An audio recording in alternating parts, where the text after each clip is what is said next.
Known Indianapolis pastor announced today he is not going to run for mayor. Reverend Charles Harrison made his decision public this morning on the last day to file for candidacy.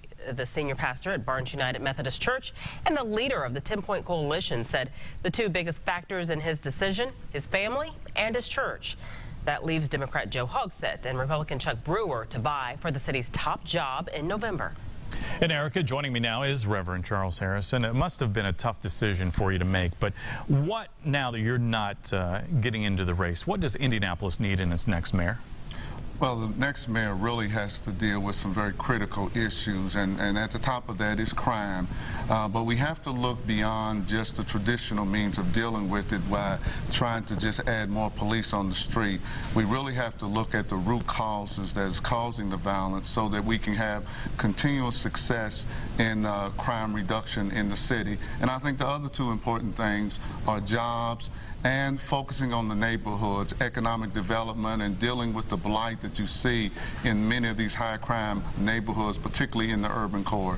You're out on the streets every day as part of the 10-Point Coalition, or at least a part of that every day. It's somehow in your life, I know. Are we making any inroads with crime out on the street, and do we need to put a lot more focus on the crime aspect?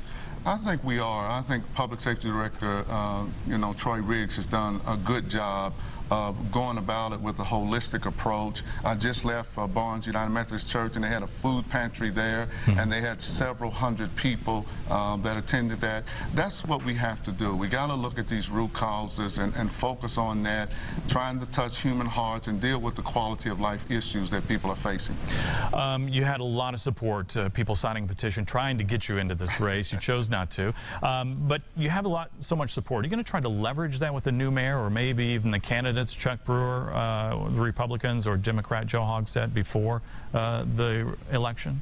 Well, I've had a conversation with both Joe Hogsett, who's been, a friend for years, and Chuck Brewer I'm just meeting, but I have talked about what I believe are the key issues, and we've had conversation, and I hope to push both Joe and Chuck to really deal with the issues that are important and are really going to make a difference in moving our city forward for all of its citizens. All right, and of course you'll be appearing on Indianapolis this week on Sunday morning with us as well. We appreciate that. All right, thanks for joining us, right. Reverend Charles Harrison. Erica, back to you.